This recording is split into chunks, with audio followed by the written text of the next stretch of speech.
Making a cartoon is already time consuming enough, but adding shading and other lighting effects to your animation practically doubles the amount of time it takes.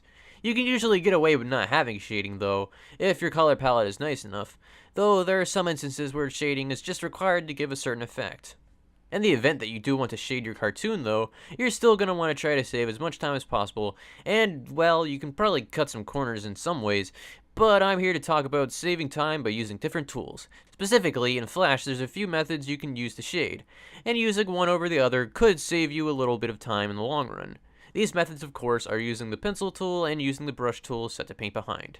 So in order to test which of the two methods is better, or if they even save you any time at all, I did the only sensible experiment. I put together some garbage animation and just shaded it with both tools, and recorded the whole process to get the exact times it took.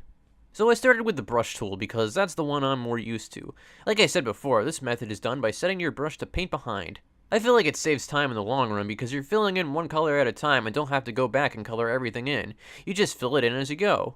It also helps to have a palette nearby to grab colors from. There are some downsides to using the brush tool though. If you're not careful, some things can be left uncolored, or your brush strokes might go outside the outline, or into bits of the drawing they shouldn't be.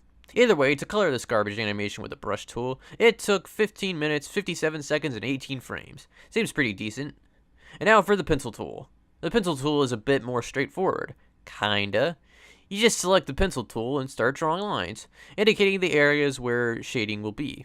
After all the lines are made, the color can be filled in, and then all the lines have to be removed. And this could be done manually by deleting each one, but that's overly time consuming. So you can just use the edit multiple frames button, and select the frame range and set the pencil fill to none, and all the lines are gone.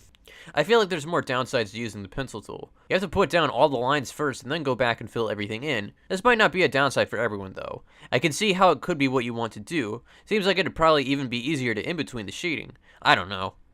The biggest downside to the pencil tool, though, is if there's a gap in your line anywhere, closing that gap is really annoying. Either zoom in and try to get it to connect properly, or set your fill to close large gaps or something. Or just use the brush tool to close the gap. That works too. The pencil tool also has a problem that the brush tool has, with some tiny little spots not getting colored sometimes. But that comes down to how careful with drawing you are, I think.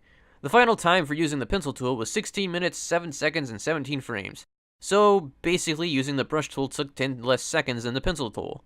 Now my results might be a little skewed because I'm more used to using the brush tool, but the results are so close that it probably just means that there's not really much of a difference, so I guess it just really comes down to the one you prefer.